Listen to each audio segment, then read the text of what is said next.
"It's too big to fit inside," she gasped. Mafia boss tilted her chin. "Then let me show you how." The rain in Harborview City did not wash things clean. It only made the grit on the sidewalks slicker, and the neon lights of the downtown district reflect deeper into the puddles, like oil on water. Emily Carter shifted her weight from one aching foot to the other, leaning her forehead against the cool glass of the bus stop shelter. It was 6 in the evening. She had just finished an 8-hour shift at the St. Jude Rehabilitation Clinic, where she spent her day helping stroke victims relearn how to hold a spoon and car accident survivors learn to walk again. Her scrubs smelled like antiseptic and industrial floor wax. In 45 minutes, she would be across town, changing into a black cocktail dress to work the floor at the Onyx, one of the city's most exclusive rooftop lounges. She closed her eyes for a second, listening to the rhythm of the rain. Her phone buzzed in her pocket. It was a notification from her bank. She did not need to look at it to know what it said. The balance was low. It was always low. When Emily finally arrived at her apartment, a cramped 2-bedroom unit on the 4th floor of a walk-up that had seen better decades, the envelope was taped to the door. It was from the landlord. She ripped it open with shaking fingers before she even turned the key in the lock. Rent increase, 8%, effective immediately upon lease renewal next month. Emily leaned her head back and stared at the peeling paint on the hallway ceiling. She let out a breath that was half laugh, half sob, between the rent, the specialized care facility bills for her mother's early-onset dementia, and the groceries that seemed to double in price every week. The math simply did not work. It never worked. She was drowning in the middle of dry land, smiling politely while the water filled her lungs. She pushed into the apartment. It was quiet, too quiet. "Tyler?" she called out, tossing her bag on the worn sofa. Her younger brother's bedroom door was open, his bed unmade. He was not there. A knot of anxiety tightened in her stomach. Tyler had been evasive lately. He was 22, old enough to know better, but young enough to make catastrophic mistakes. He had that desperate look in his eyes recently, the look of a gambler who was chasing a loss he could never catch. Emily checked the time. She had 20 minutes to shower, change, and catch the crosstown train. There was no time to worry about Tyler. She had to keep moving. If she stopped moving, the whole delicate architecture of their survival would collapse. The Onyx was a different world.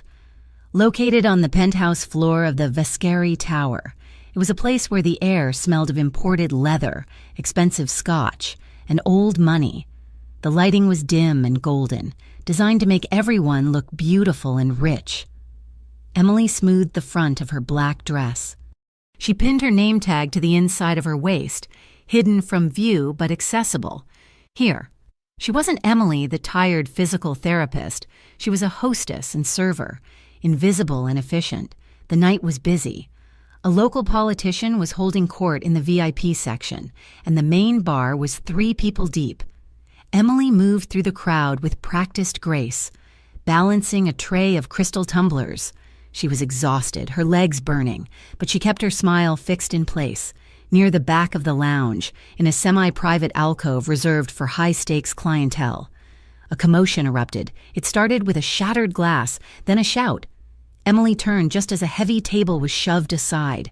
2 men were grappling. One of them, a man with a thick neck and a tailored gray suit, produced a jagged bottleneck. He lunged. The victim, a sharp-featured man Emily recognized as Marco Rossi, a regular who always tipped $100 and never spoke, raised his arm to block. The glass slashed deep into his forearm, slicing through the fabric of his jacket and into the muscle beneath. Blood sprayed across the pristine white tablecloth. Screams erupted. The lounge staff froze. The manager, a sweaty man named Carl, looked like he was about to faint. Security was pushing through the crowd, but they were too far away. Marco Rossi stumbled back, gripping his arm. The blood was dark and flowing fast. Arterial, Emily thought instantly. Her medical training overrode her fear. While the other patrons scrambled away, knocking over chairs, Emily dropped her tray and sprinted forward. "Move," she ordered, shoving past a paralyzed waiter. She reached Marco just as he slumped into a leather armchair. His face was gray. He was trying to stem the flow with his other hand, but the blood was slipping through his fingers. "Let me see," Emily said, her voice hard and authoritative. "Get away from me," Marco snarled, though his eyes were losing focus. "I said let me see it," Emily commanded. She grabbed a linen napkin from the table, folded it into a thick pad, and pressed it directly into the wound. Marco let out a hissed breath of pain. "Hold this," she told him, guiding his hand to the pad. "Push down. Hard. Do not let go." She looked around. She needed a tourniquet. The cut was deep, and the pressure alone might not be enough. She spotted the silk tie of the man who had attacked Marco, who was now being pinned to the floor by two massive security guards. Emily didn't hesitate. She walked over, ignored the violence happening 3 feet away, and ripped the tie from the attacker's loose collar. She marched back to Marco, wrapped the silk tightly above the wound on his bicep, and pulled until the fabric strained. "Is he going to bleed out?" a security guard asked, finally arriving at her side. "No," Emily said, checking Marco's pulse. It was thready but present. "Ambulance. Now." "Tell them we have a deep laceration to the forearm. Possible arterial involvement. He is stable for the moment." She looked up, brushing a stray lock of hair from her face. Her hands were stained with Marco's blood. Her dress was ruined. That was when she felt the weight of a gaze. It was heavy, physical, like a hand on the back of her neck. Across the room, standing in the shadows of the private owner's balcony, a man was watching her. He was tall, wearing a black suit that fit him like a second skin. He had dark hair swept back from a face that was all sharp angles and cold calculation. He was not looking at the blood. He was not looking at the security guards dragging the attacker away. He was looking only at her. Dante Vescari, the owner of the building, the owner of the lounge, and, if the rumors in the city were true, the head of the Vescari organization, the most powerful crime syndicate on the eastern seaboard. Most people trembled when Dante Vescari entered a room. Emily just held his gaze for a second. Her chin lifted, her hand still pressing the life-saving compress into his right-hand man's arm. She did not flinch. Then the paramedics burst through the doors, and the connection broke. By the time Emily clocked out, it was 2 a.m. The adrenaline had faded, leaving her shaking with fatigue. Carl, the manager, had told her to go home early, looking at her blood-stained hands with a mixture of awe and disgust. She took the service elevator down to the alleyway behind the building. The rain had stopped, leaving the city damp and cold. She pulled her coat tighter around herself, counting the tips in her head. It wasn't enough. It was never enough. She walked the 6 blocks to the train station, her mind drifting to her mother. The facility had called yesterday. They needed a payment of $4,000 by Friday, or they would have to move her to a state-run ward. Emily had seen the state wards. They were warehouses for the dying. She would sell her own kidney before she let her mother end up there. When she reached her apartment building, the streetlights were flickering. She saw the figures before she reached the front door. 3 men. They were standing in a loose circle around someone huddled against the brick wall. Emily's heart stopped. She knew that jacket. "Tyler!" she screamed, breaking into a run. The men turned. They wore leather jackets with a stylized serpent emblem stitched on the back. The Iron Serpents, a rival gang. Nastier and less disciplined than the Vescari outfit, these were street thugs, drug pushers.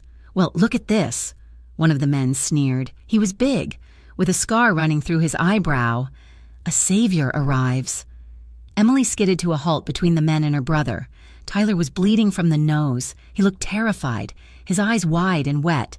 "Get away from him," Emily said, her voice trembling but loud. "Your brother here owes us a lot of money, sweetheart," the scarred man said, stepping closer. He smelled of stale beer and violence. $12,000. That is the price of being stupid with dice. I told them I need more time," Tyler stammered from behind her. "You are out of time," the man said. He looked at Emily, his eyes raking over her coat. Maybe the sister can pay, or maybe she can pay in other ways. Emily felt a cold spike of terror, but she planted her feet. "We don't have the money. Not tonight. But if you touch him again, I will call the police. I swear to God." The men laughed. It was a dry, ugly sound. "The police?" the scarred man mocked. "You think we care about the cops? We know where you live. Emily Carter, Apt 4B. We know where you work. And we know where your mother is staying. The St. Jude Care Center, right? Room 312. The blood drained from Emily's face. The threat was precise. It was nuclear. "You leave my mother out of this," she whispered. "Then you have 48 hours, the man said, his voice dropping to a flat, deadly monotone. 48 hours to bring us $12,000. Cash. If you don't, we pay a visit to room 312, and then we come back for the boy." He spat on the ground near Emily's shoe. "Let's go." The three men melted away into the dark, leaving Emily and Tyler shivering on the sidewalk. Emily turned to her brother. She wanted to scream at him. She wanted to shake him until his teeth rattled. But when she saw his broken, bloody face, she just pulled him into her arms. He sobbed into her shoulder. "I am sorry. I am so sorry. Come inside," she said, her voice hollow. "Just come inside." The next day passed in a blur of panic.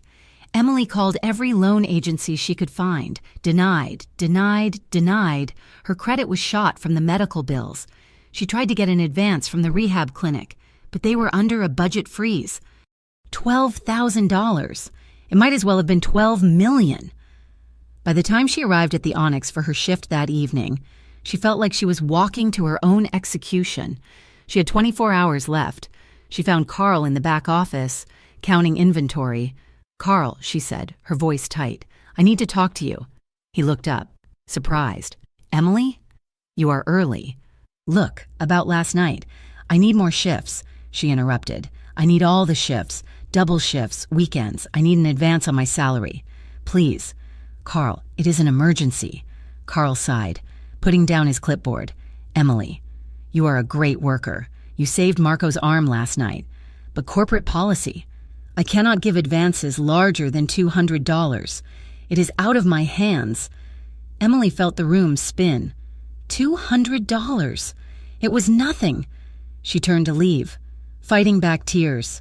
She was going to have to go to the police, but the Iron Serpents had been so specific. If she went to the cops, they would hurt her mother before a squad car could even get to the care center. "Wait," Carl said. He looked nervous. "Actually, I was supposed to tell you when you came in. Mr. Vascari wants to see you." Emily froze. "The owner?" "Yes. He's upstairs in his office. He said to send you up the moment you arrived. It is about what happened with Marco." Emily swallowed hard. She nodded. "Okay, I will go." The elevator ride to the top floor of the tower felt like an ascent into another dimension. The doors opened directly into a massive antechamber. A woman with glasses sat at a desk. She gestured to a set of heavy mahogany doors without looking up. "Go on in. He's expecting you." Emily pushed the doors open. Dante Vascari's office was larger than her entire apartment. One wall was entirely glass, overlooking the sprawling, glittering expanse of Harborview City. The furniture was dark, sleek, and minimalist. Dante stood by the window, his back to her. He was wearing a charcoal vest over a white shirt, sleeves rolled up to the elbows, revealing muscular forearms. He turned as the latch clicked shut. Up close, he was devastating. His eyes were the color of espresso, dark and intense. His face was handsome in a way that felt dangerous. Sharp jawline, a faint scar on his chin, and an air of absolute, terrifying control. "Miss Carter," he said. His voice was deep, smooth like velvet over gravel. "Thank you for coming, Mr. Vascari," Emily said. She clasped her hands in front of her to stop them from shaking. He walked over to his desk and leaned against the edge of it, crossing his ankles. He gestured to the chair opposite him. "Please, sit. I prefer to stand," she said. He smirked. A faint quirk of the lips. "As you wish. I wanted to thank you personally. Marco is in surgery today, but the doctors say he will keep the arm. They said your quick thinking saved the nerve function. I was just doing my job," Emily said. "No," Dante corrected softly. "Your job is to serve drinks and smile at boring politicians. Stopping an arterial bleed with a table napkin is not in your job description. You have a talent for remaining calm when everyone else is losing their minds. I value that. He picked up an envelope from the desk and held it out. A bonus. For your trouble. Emily stared at the envelope. It was thick. There was money in there. Maybe $1,000. Maybe $2,000. It is not enough, she said. The words left her mouth before she could stop them. Dante paused. His eyes narrowed slightly. Excuse me? Emily took a step forward. Her heart was hammering against her ribs like a trapped bird. She was terrified of this man. She knew what he was, but fear was a luxury she could not afford. I appreciate the bonus, she said, her voice gaining strength. But I do not need a bonus. I need a loan. Dante lowered the envelope. He studied her, his expression shifting from polite interest to intense curiosity. He placed the envelope back on the desk. A loan, he repeated. Yes, I need $12,000. Dante laughed softly. It was not a mocking sound, but it was dry. You are a bold woman, Emily.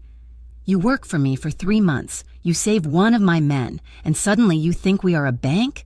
It is for my brother, she said. He owes money. To the iron serpents, the room temperature seemed to drop 10 degrees. Dante's face went still. His eyes grew cold. The serpents, he said quietly. They are encroaching on my territory, and your brother is indebted to them? They threatened my mother, Emily said, her voice cracking. They gave us 48 hours. I have nowhere else to go. I will work it off. I will work here every night. I will clean the floors. I will do anything. I just need the money. Dante watched her. He saw the desperation in her posture, the dark circles under her eyes, the frayed cuffs of her coat. But mostly, he saw the fire. She was standing in front of a Mafia boss, demanding salvation, refusing to beg. He walked around the desk and stopped in front of her. He was close enough that she could smell him, sandalwood and something crisp, like ozone.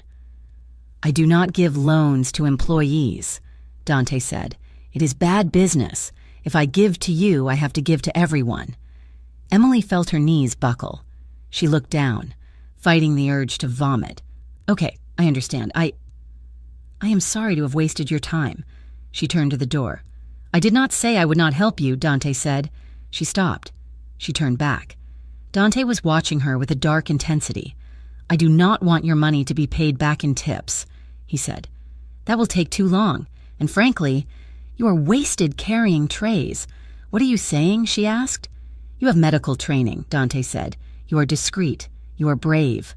I have a need for someone with those specific skills. He took a step closer. My organization. We have occupational hazards. We cannot always go to the hospital. We need someone in-house, someone who can stitch a wound, set a bone, and keep their mouth shut. Emily stared at him. You want me to be a mob doctor? I want you to be a physical therapist and a medic for my staff. Dante corrected smoothly. You will work directly for me. You will be on call 24/7. You will see things you wish you hadn't. You will be part of my world. He let the silence hang in the air. In exchange, he said, his voice low, I will assume your brother's debt. I will pay the serpents, and I will ensure they never look at your mother or your brother again. Emily's breath caught. It was the answer to her prayers, and it was a deal with the devil. If she said yes, she was no longer just a civilian. She would be an accomplice. She would be his. Is that the deal? She whispered. That is the deal, Dante said. He held out his hand. His palm was broad, his fingers long. Emily looked at his hand. She thought of Tyler's bloody face. She thought of her mother, frail and confused in her hospital bed. She thought of the iron serpents coming back tomorrow night. She looked up into Dante's eyes. They were dark, abyssal, and strangely patient. I accept, she said. She reached out and took his hand. His grip was warm and firm, swallowing hers. A shiver raced up her arm, a jolt of electricity that had nothing to do with fear and everything to do with the man standing in front of her. Dante didn't let go immediately. He held her hand for a second longer than necessary, his thumb brushing over her knuckles. He looked at her as if he had just acquired something very rare and very dangerous. Good, he said softly. "Welcome to the family, Emily." He released her hand. "Go home," he ordered. "Pack a bag for your shifts. Your brother is safe. The debt is gone." Emily walked out of the office on trembling legs. As the heavy doors clicked shut behind her, she knew her life as she understood it was over. She had just stepped off the edge of the map, and the only thing keeping her from falling was the hand of a monster who looked like a savior. Inside the office, Dante Vescari walked back to the window. He looked out at the city rain. He flexed his hand, the one that had held hers. He could still feel the tremor in her skin. She was terrified, yes, but she hadn't run. He smiled, a genuine, predatory smile. "Interesting," he murmured to the empty room. "Very interesting." The Vescari headquarters did not look like a criminal fortress from the street. It was a monolith of blue glass and brushed steel, indistinguishable from the dozen other tech incubators and financial firms that lined the fashionable edge of the financial district. The sign in the lobby read simply, "Vescari Holdings," written in a tasteful, minimalist font. But Emily Carter learned quickly that the corporate veneer was only skin deep. To enter, she had to pass through 3 layers of security. First, a concierge who smiled too politely. Second, a biometric scanner that read her thumbprint. And third, a heavy, reinforced steel door concealed behind a decorative wood panel in the elevator bank. Inside, the atmosphere shifted. The air conditioning hummed with a sterile, pressurized silence. Men in expensive suits walked the corridors with a predatory grace, their jackets tailored to hide the bulge of shoulder holsters. It was a world of hushed conversations and sudden, sharp movements. Emily had been given a small medical suite on the 22nd floor. It was over-equipped, stocked with supplies that belonged in a trauma center, not an office building. For the first week, she felt like an imposter in her own life. She would finish her shift at the rehab clinic, take the subway to the financial district, and step into the underworld. Her patients were not elderly stroke victims. They were soldiers. "Sit still," Emily said, pressing a cold compress against the swollen jaw of a man named Enzo. He was a terrifying figure, 6 feet and 4 inches of muscle, but he flinched like a child when the ice touched his skin. "It stings." "Miss Emily," Enzo grumbled, "if you did not want it to sting, you should not have let someone hit you with a pool cue," Emily replied, checking his pupil dilation. Enzo let out a rough chuckle. "You should see the other guy. He tried to push product near the elementary school on 4th. Boss does not like that. No drugs near kids. No trafficking. That is the rule." Emily paused, her hand hovering over the chart. She had heard this before, in the break room, in the whispers between the men. Dante Vescari had a code. It was a brutal, medieval code, enforced with fists and steel, but it was a code nonetheless. It confused her. She wanted him to be a monster. Pure and simple. It would make hating her situation easier, but the organization functioned with a strange, twisted honor that she found difficult to reconcile with the violence. "You are clear," Emily said, now stepping back, "but ice, that every 2 hours, and try not to get hit in the head again this week." Enzo stood up, buttoning his jacket. He looked at her with genuine respect. "You are good people, Miss Emily." The boss chose well. When he left, the silence of the room felt heavy. Emily washed her hands, scrubbing until her skin was raw. She was safe here. Tyler's debt had vanished overnight, as promised. The iron serpents had gone silent, but every time she swiped her keycard, she felt the moral ground beneath her feet erode a little more. It was a Tuesday night, raining hard against the glass. When the call came, the intercom on her desk buzzed. Medical. Now. The voice was not the receptionist. It was Dante. Emily grabbed her trauma bag and sprinted down the hall. The elevator took her up to the penthouse level, a floor she had only visited once before. When the doors opened, the air smelled of metallic copper. Blood. Dante was in the main living area, sitting on the edge of a white leather sofa. He was flanked by Marco, whose arm was still in a sling from the incident at the lounge. Dante's suit jacket was thrown on the floor, and his white dress shirt was soaked in red on the left side. "Leave us," Dante ordered as Emily entered. Marco hesitated, looking from his boss to Emily. "Boss, are you sure?" "Out," Dante said. His voice was not loud, but it carried the weight of a hammer dropping. Marco nodded and disappeared into the hallway, closing the heavy double doors behind him. Emily approached slowly. Her heart was hammering against her ribs, but her training took over. Panic was useless. Action was everything.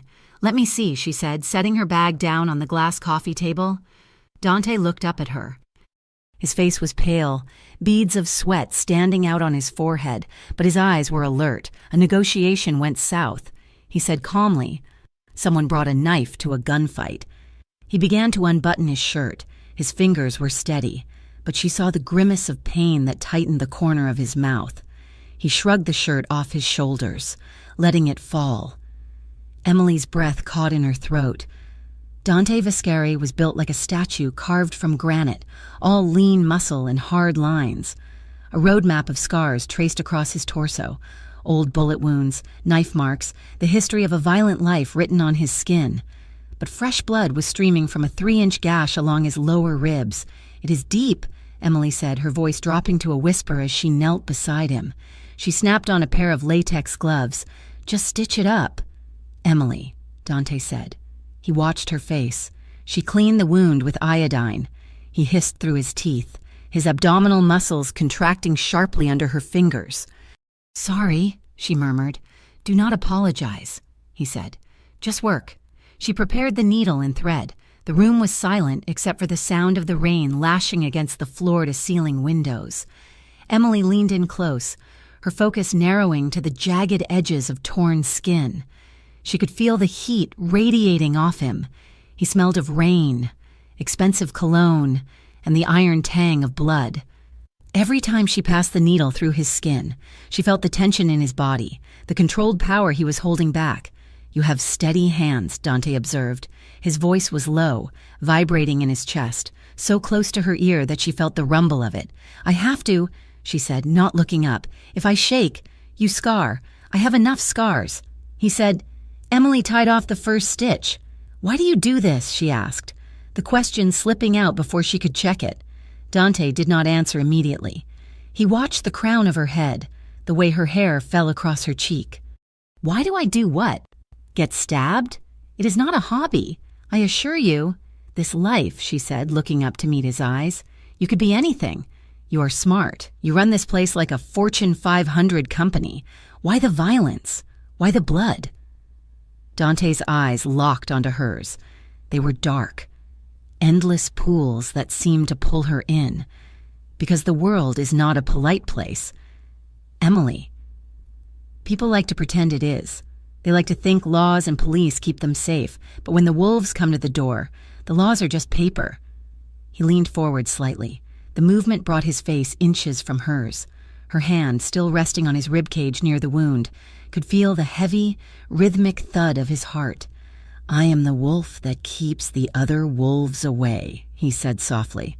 The air between them suddenly felt charged, thick with an electricity that made Emily's skin prickle. She was kneeling between his legs, her hand on his bare skin, his breath ghosting across her lips. It was an intimate, dangerous tableau. For a second, the rest of the room faded away. She saw the flecks of gold in his dark eyes. She saw the way his gaze dropped to her mouth, lingering there with a hunger that had nothing to do with pain. She felt a magnetic pull, an urge to lean forward, to close the tiny distance between them. It was insane. He was a criminal. He was her boss. He was everything she should run from. But God, he was beautiful. Dante lifted his hand. His fingers, rough and warm, brushed against her cheek. Emily froze. His touch was gentle, a shocking contrast to the violence she knew he was capable of. "Emily," he whispered. The sound of her name on his lips broke the spell. She jerked back. Scrambling to her feet, she stripped off her gloves with shaking hands, her heart racing so fast she thought she might pass out. I am done," she stammered. "The wound is closed. Keep it dry. I will check it in 2 days." Dante dropped his hand. His face went impassive, the mask sliding back into place, but his eyes remained fixed on her, burning, "Thank you. Emily," he said. She grabbed her bag and fled the room, the memory of his skin under her fingers burning like a brand. The next morning, the reality of the daylight world crashed back in. Emily was leaving St. Jude's Hospital after visiting her mother. The doctors were optimistic about the new medication, paid for by the sudden influx of cash into Emily's account. But her mother was still frail, her memory a drifting fog. As Emily walked toward the bus stop, a gray sedan pulled up to the curb. The window rolled down. "Miss Carter." Emily turned. The man in the driver's seat was in his late 30s, with tired eyes and a jawline that looked like it was set in concrete. He flashed a badge. "Detective Ryan Hale, Organized Crime Unit. Do you have a minute?" Emily's stomach dropped. She gripped the strap of her purse. "I am late for work." "Detective, this is about your work," Hale said. He got out of the car. He was not aggressive, but he had the weary persistence of a man who had seen too much. He leaned against the hood of his car. "We know you are on the Vascari payroll. Emily, I work as a physical therapist for a logistics company," she said, reciting the line she had practiced in the mirror. Hale let out a dry laugh. "A logistics company. Right. And I am the Easter Bunny. Look, Emily, I looked into you. You are clean. You are a hard worker. You are taking care of a sick mom and a screw-up brother. You are desperate. I get it." He took a step closer, his voice dropping. "But you have no idea what you have walked into. Dante Vascari is not a businessman. He is a shark. He eats people. And when he goes down, and he will go down, everyone around him gets pulled under." "I have nothing to say to you," Emily said, starting to walk away. "We have photos of you entering the headquarters at 2 a.m, Hale called after her. "We know about your brother's debt to the Iron Serpents disappearing. You think Vascari did that out of the kindness of his heart? He bought you, and now he owns you." Emily stopped. She did not turn around. "If you help us," Hale said to her back, "we can protect you. We can protect your mother. Just tell us who comes and goes. Tell us who gets stitched up in the middle of the night." "I do not know what you're talking about," Emily said, her voice trembling. Hale sighed. "Here is my card. When you realize that you are swimming in a tank full of blood, give me a call, before it is too late."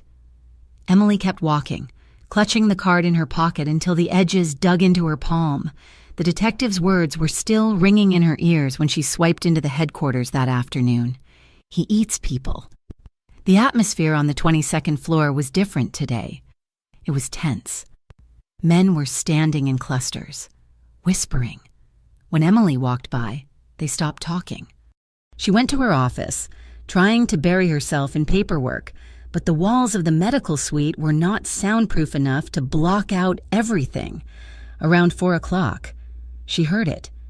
It came from the room adjacent to hers, a soundproofed conference room she had never been allowed to enter. It was a muffled sound, a cry. Not of pain, exactly, but of terror. High-pitched and desperate. Emily froze. She stood up and walked to the wall, pressing her ear against the drywall. "Please," a voice sobbed, barely audible. "I did not tell them anything, I swear. Dante, I swear on my mother's life." Then came a sound that made Emily's blood turn to ice. It was the heavy, wet thud of a fist hitting flesh. Then silence. Then another thud. Emily backed away, her hand over her mouth. She felt sick. This was it. This was the reality. The clean suits, the corporate logo, the politeness. It was all a lie. Behind the wall, a man was being beaten, and Dante was in there. 5 minutes later, the door to the conference room opened. Emily watched through the crack in her blinds. 2 security guards dragged a man out. He was limp, his face a ruin of blood and bruises. They hauled him toward the service elevator. Then Dante stepped out. He was immaculate, not a hair out of place. He adjusted his cuffs, his face an unreadable mask of stone. He said something to Marco, who nodded and followed the guards. Emily felt a wave of revulsion so strong she nearly gagged. She had almost kissed this man last night. She had felt safe with him. She grabbed her coat. She couldn't breathe. She needed air. She made it as far as the end of the hallway before her legs gave out. She sat down on a leather bench in the corridor. burying her face in her hands, shaking uncontrollably. Footsteps approached, slow, deliberate. They stopped in front of her. Emily looked up. Dante was standing there. He looked down at her, his expression unreadable. "You heard," he stated. It wasn't a question. Emily stood up, her anger overriding her fear. "Is he dead?" she demanded. Her voice shook. "Did you kill him?" "No," Dante said calmly. "He's alive. He'll have a headache for a month, and he is on a plane to nowhere. But he is alive. He sold our shipping routes to the serpents. 3 of my drivers were ambushed because of him. One of them is in a coma." He stepped closer, looming over her. The scent of him, sandalwood and danger, filled her senses again, but this time it made her recoil. "You think I am a monster," Dante said softly. "I think you hurt people." Emily whispered. "I do," Dante admitted. He did not flinch. He did not look away. "I told you, Emily, no one stays clean in this world, not me. And if you stay here long enough, not you." He reached out as if to touch her arm, but stopped himself. He saw the fear in her eyes. "But I keep my promises," he said, his voice hardening with a fierce intensity. "That man betrayed his family. I punished him. You are under my protection, as long as you are loyal to me. No one touches you. Not the serpents, not the police, not anyone." He leaned in, his voice dropping to a rough whisper. "I would burn this city down before I let anything happen to you. Do you understand?" Emily stared at him. She saw the violence in him, yes, but she also saw a terrifying protectiveness. He was offering her a cage, but it was a cage that would keep the wolves out. Before she could answer, his phone rang.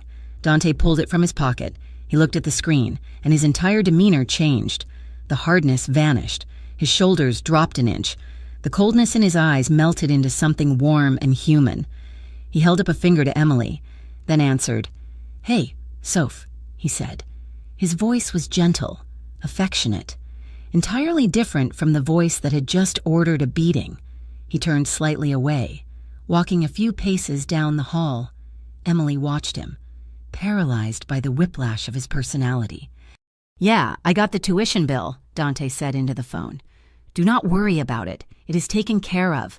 How are your classes? Are you eating enough?" "You sound tired."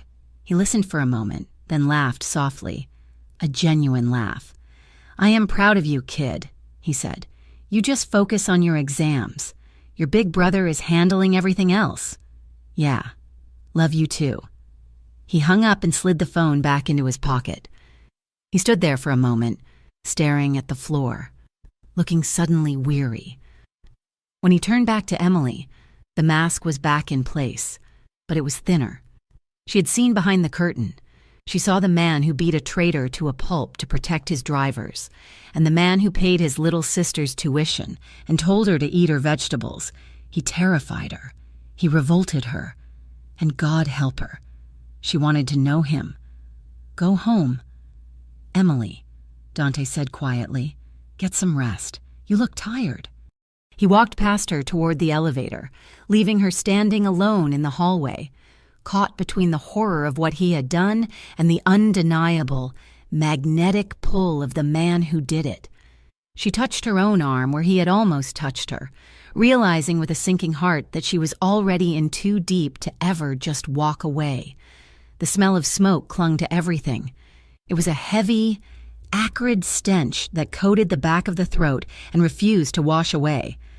Inside the medical suite of the Viscari headquarters, the air was thick with it, mixed with the sharp bite of isopropyl alcohol and the copper tang of blood. Emily moved between the 3 cots she had set up in the center of the room. Her white coat was stained red at the cuffs, and a smudge of soot darkened her cheekbone. It had been 4 hours since the explosion at the waterfront warehouse. The Iron Serpents had not just sent a message, they had detonated a structural column, bringing half the roof down on Dante's night crew. "Hold still, Marco," Emily said, her voice steady despite the exhaustion dragging at her limbs. Marco Rossi sat on the edge of the exam table, his shirt stripped off to reveal a jagged laceration across his shoulder blade from falling debris. He hissed through his teeth as Emily flushed the wound with saline. They knew the shift change schedule. Marco growled, his hands gripping the edge of the table until his knuckles turned white. No way they hit us that hard without knowing exactly when the floor would be full. We have a leak. Emily. A rat. Emily did not answer. She focused on her stitching, the needle flashing under the harsh fluorescent lights. She was a healer in a house of war, and tonight, the war had come through the front door. Through the open door of the suite, she could see into the adjacent conference room. Dante was there. He had not sat down in 4 hours. He was pacing like a caged tiger, his phone pressed to his ear, his other hand slicing through the air as he barked orders. He had shed his suit jacket, and his dress shirt was unbuttoned at the collar, sleeves rolled up to reveal the tense, corded muscles of his forearms. He looked terrifying. Emily tied off the final stitch on Marco's shoulder and taped a sterile pad over it. "You are done. No lifting anything heavier than a coffee cup for 10 days. Marco hopped off the table. Nodding his thanks, he looked toward the conference room. The boss is going to burn the city down for this. He's not going to burn anything down tonight, Emily said sharply, washing her hands in the steel sink. He needs to think. She dried her hands and walked to the doorway. Dante had just ended the call. He stood by the window, staring out at the city skyline, his reflection ghostly in the glass. The rage radiating off him was palpable, a physical heat in the room. "Dante," Emily said softly. He turned. His eyes were hard, the pupils blown wide with adrenaline. For a second, he looked at her as if she were a stranger, a threat. Then the recognition clicked, and the hardness softened. Just a fraction. "How are the men?" he asked. His voice was rough, like gravel grinding together. "Stable," Emily reported. "Enzo has a concussion. Marco needed 12 stitches. 3 others have burns and bruising, but they will heal. No fatalities." Dante let out a breath, running a hand through his dark hair. "No fatalities. It is a miracle. It is luck," Emily corrected. "Next time, you might not be so lucky." Dante walked over to her. He stopped a foot away, invading her personal space in that way he always did. Not aggressively, but inevitably, like gravity. He looked at the soot on her face, the blood on her coat. He reached out, his thumb tracing the smudge on her cheekbone. His touch was surprisingly cool against her flushed skin. "You should not be seeing this," he murmured. "This was not the deal. You fix knees and elbows. You are not supposed to be patching up soldiers from a bombing. I am a nurse and a therapist." "Dante," Emily said, holding his gaze, "I treat the patient in front of me. It does not matter how they got hurt. It matters to me," he said darkly. He dropped his hand and checked his watch. "It is 3 a.m. I am taking you home." "I can take a cab," Emily said. "You need to be here. Your men need you." "My men are locking this building down," Dante said, his tone brokering no argument. "And I am not putting you in a cab when the serpents are blowing up buildings. Get your things. I am driving." The drive to Emily's apartment was silent. Dante drove a black sedan with tinted windows and armored plating in the doors. The city streets were empty, slick with the remnants of the earlier rain. The rhythmic thump-thump of the tires over the expansion joints of the bridge was the only sound. Emily sat in the passenger seat, watching Dante's profile. His jaw was set tight. He drove with one hand on the wheel, his grip relaxed but ready, his eyes constantly scanning the mirrors. She felt a strange tension in the small space of the car. It was fear. Yes, fear of the serpents, fear of the violence. But beneath that was something else. A magnetic pull. After the chaos of the infirmary, the silence felt intimate. They were 2 people in a bubble, separated from the world by bulletproof glass. "You're tired," Dante said, breaking the silence without looking at her. "I am fine." She lied. "You are shaking," he countered. Emily looked down at her hands in her lap. They were trembling slightly. Adrenaline crash. It happens. Dante reached across the center console. He did not take her hand, but he rested his hand near hers, a silent offer of solidarity. "You did good tonight. Emily, you kept my people calm. You kept them alive." "I just did my job," she whispered. He glanced at her then, his eyes dark and heavy. "You are the only clean thing in my life, Emily. I do not want this darkness to touch you. It already has, she said softly. I work for you. Dante. I am in it. He looked back at the road, his expression tightening. Not all the way. Not yet.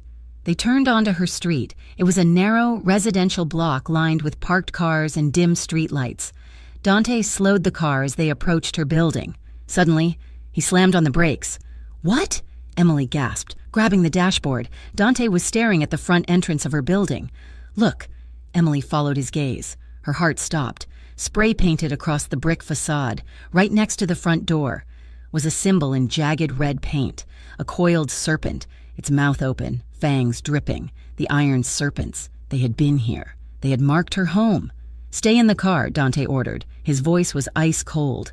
He unbuckled his seatbelt and reached under his seat, pulling out a heavy, matte black handgun. He checked the chamber in one fluid motion, then opened the door. Dante, Emily hissed. Lock the doors behind me, he commanded. He stepped out into the night. Emily watched, terrified, as he moved toward the building entrance, weapon held low at his side. He scanned the street, the alleyway, the rooftops. He was hunting. After a tense minute, he holstered the weapon and walked back to the car. He opened the driver's side door and slid in. Where is your brother? He asked. He's upstairs, Emily said, her voice shaking. He is sleeping. Call him. Dante said. Tell him to pack a bag. 5 minutes. You're not staying here. What? Emily blinked. Dante. I cannot just leave. My lease. Forget the lease, Dante snapped. He turned to her, and the intensity in his eyes stole her breath. They marked the door. Emily, that means you are a target. They know you are with me. If I leave you here, they will come back, and they won't just paint pictures next time. He started the engine, the car purring with lethal power. You and Tyler are coming to the penthouse tonight, but... No negotiation, Dante said. His voice dropped, losing its anger and becoming something deeper, more desperate. Please, Emily, do not fight me on this. I cannot protect you if you are here, and if something happened to you... He didn't finish the sentence. He didn't have to. The raw vulnerability in his eyes said it all. If something happened to her, it would break him. Emily swallowed the lump in her throat. She nodded. Okay, I will call him. The penthouse at the top of the Viscari Tower was a fortress in the sky. It was expansive, with polished concrete floors, floor-to-ceiling windows that looked down on the entire city, and furniture that cost more than Emily would earn in a lifetime. It was beautiful, and it was cold. For the next 3 days, it became their world. Tyler was set up in one of the spare rooms, spending his time nervously playing video games and avoiding Dante at all costs. Emily took the guest suite down the hall from Dante's master bedroom. The forced proximity changed everything. At work, Dante was the boss, distant, commanding, untouchable.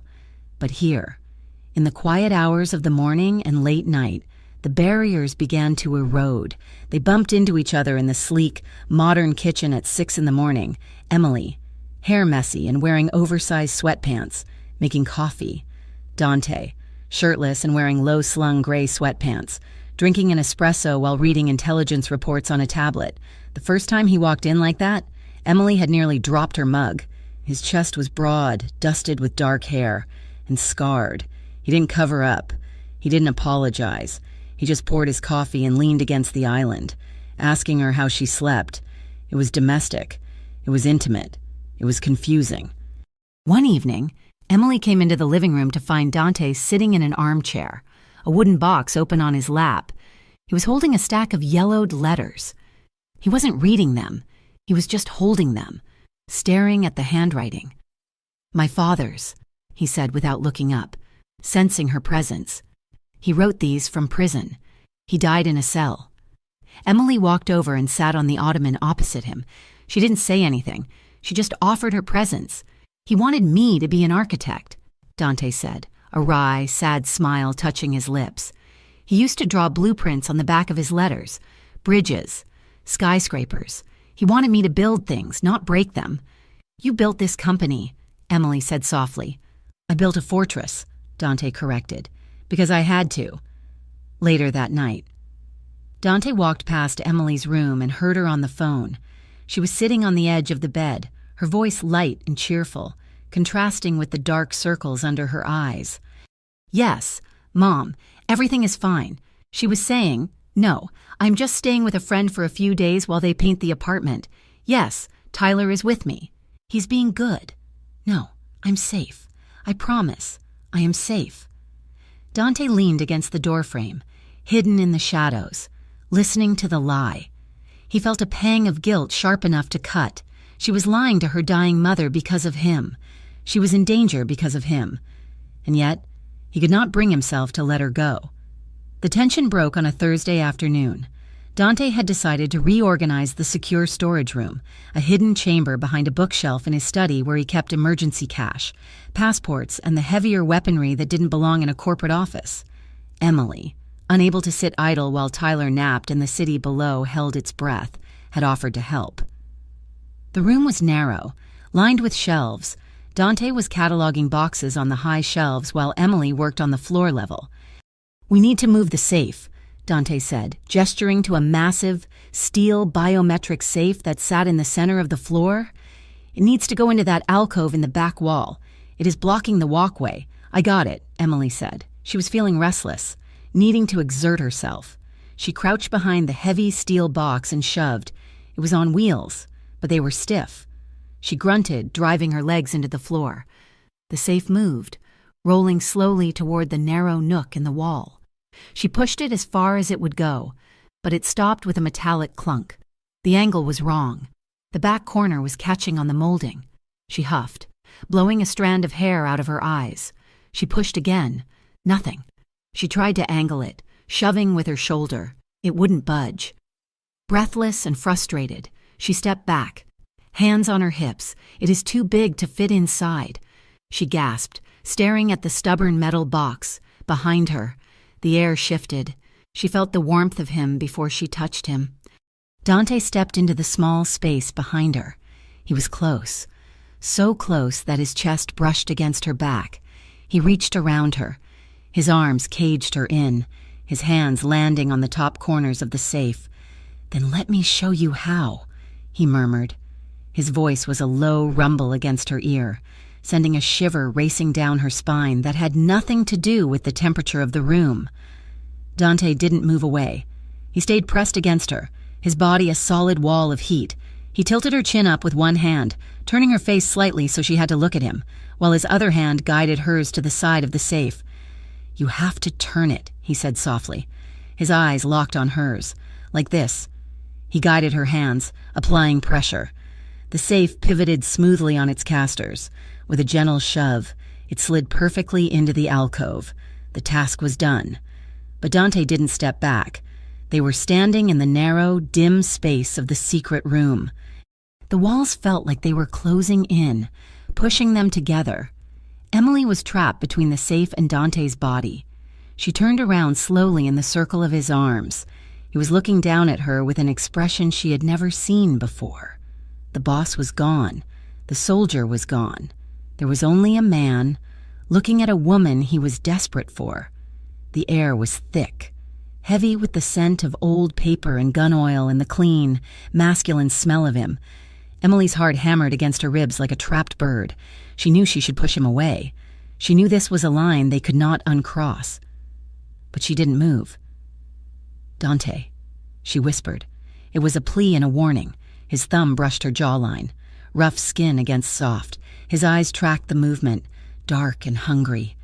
"I tried, Emily," he said, his voice ragged. "I tried to keep you away. I tried to keep you safe." He lowered his head. When his lips touched hers, it wasn't an explosion. It was a surrender. It started slow, tentative. A question asked and answered. His lips were warm, firm, moving against hers with a restraint that bordered on pain. Emily let out a soft sound, a whimper of release, and her hands came up to clutch his shirt. That small contact shattered his control. Dante groaned low in his throat. His arms tightened around her waist, pulling her flush against him.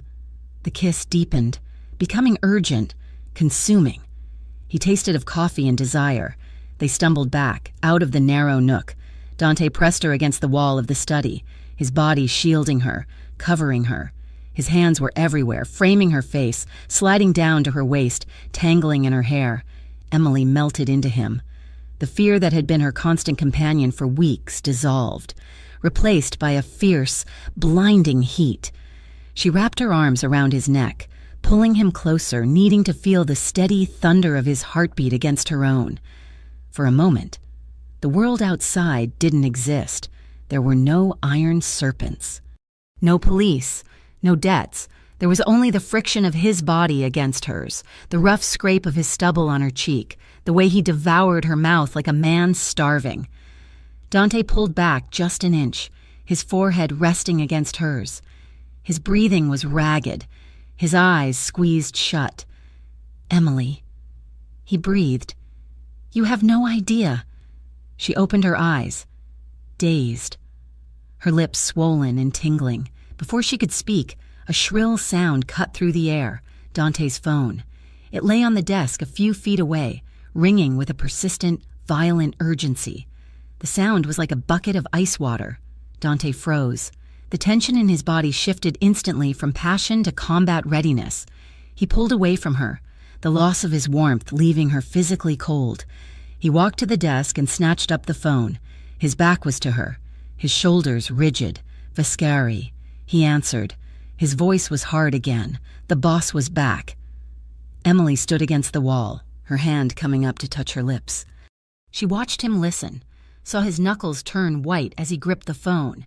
"When?" Dante barked. "How many?" He listened again, then slammed his fist onto the heavy oak desk. "Get the car," he ordered into the phone. "I am on my way." He hung up and turned to Emily. His face was a mask of stone, but his eyes were haunted. They hit another distribution center. He said, his voice flat, "I have to go." Emily nodded. She couldn't speak. She felt raw, exposed. Dante looked at her for a long moment, as if he wanted to say something, to apologize, to explain, to finish what they had started. But the phone was already buzzing again.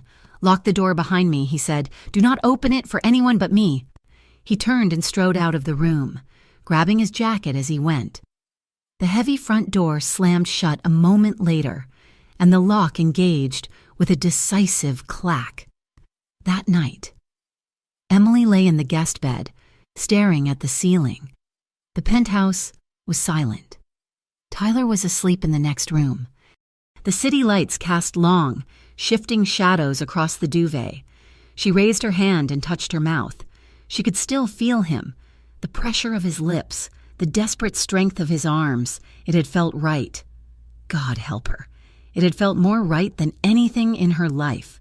She rolled onto her side, curling her knees to her chest. She was falling in love with Dante Vascari. She was falling in love with a man who kept a gun safe in his study and had enemies who blew up buildings. A man who was currently out there in the dark, fighting a war that had no rules. Detective Hale's warning echoed in her mind. He eats people. And when he goes down, everyone around him gets pulled under. Emily closed her eyes, a single tear slipping out to wet the pillow. She was safe in his tower, protected by his steel doors. But as she replayed the kiss over and over in her mind, she knew the truth. The danger wasn't outside. It was right here, in the way her heart beat only for him. And she was terrified that when the walls finally came down, she wouldn't run away. She would stay and burn with him. The city of Harborview was holding its breath. The silence in the streets was not peaceful. It was the suffocating quiet before a thunderstorm. For 2 weeks. The war between the Vascari organization and the Iron Serpents had escalated from back alley skirmishes to open hostilities. Police sirens were the new soundtrack of the night, wailing down the avenues in a constant, mournful loop. Emily Carter walked out of the sliding glass doors of St. Jude's Hospital, pulling her coat tight against the biting wind. It was 10 at night. Her mother had been lucid today, asking about Tyler, asking why Emily looked so tired. Lying to her mother was becoming a second language, one Emily spoke with increasing fluency and decreasing guilt. She headed toward the subway station, her mind already back at the penthouse. Living with Dante Vascari was like living in the eye of a hurricane. It was calm, luxurious, and terrifyingly safe, even as the world outside tore itself apart. Miss Carter. The voice came from the shadows of a parking garage entrance. Emily stopped, her heart leaping into her throat.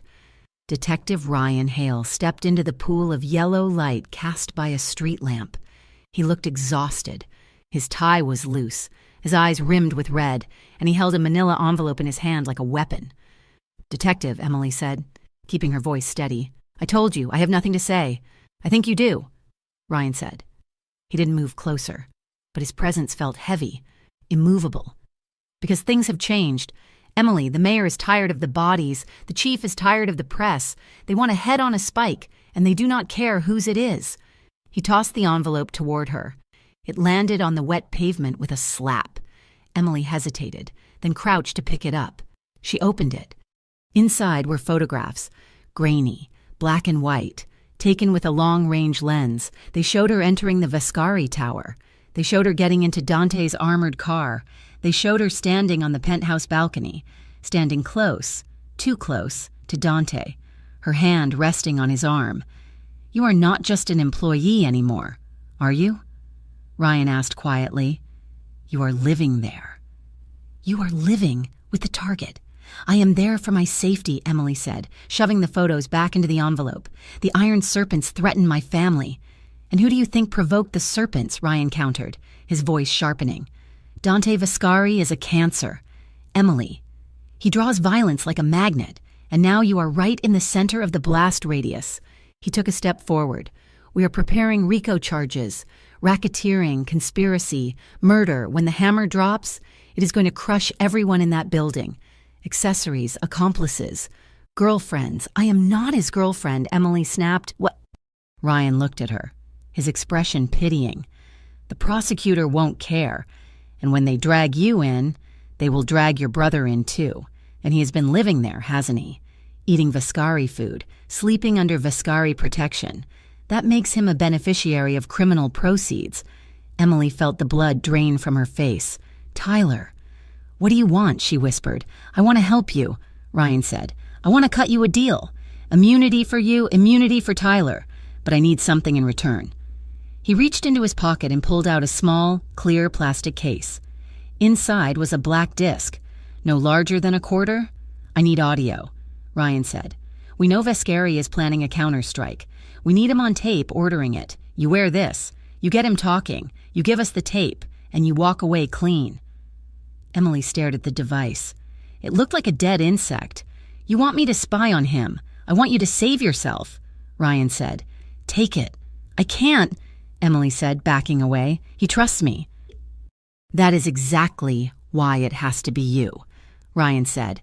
He stepped into her path, his voice urgent. "Emily, listen to me. This ends one of two ways. Either Dante goes to prison, or he dies in the street. There is no third option. If you do not help us, you go down with him. Is that what you want for your mother? To die alone while her children are in federal prison?" The mention of her mother was the final blow. Emily felt the fight go out of her. She thought of Dante's hands, gentle and warm. She thought of Tyler, finally safe and sleeping soundly.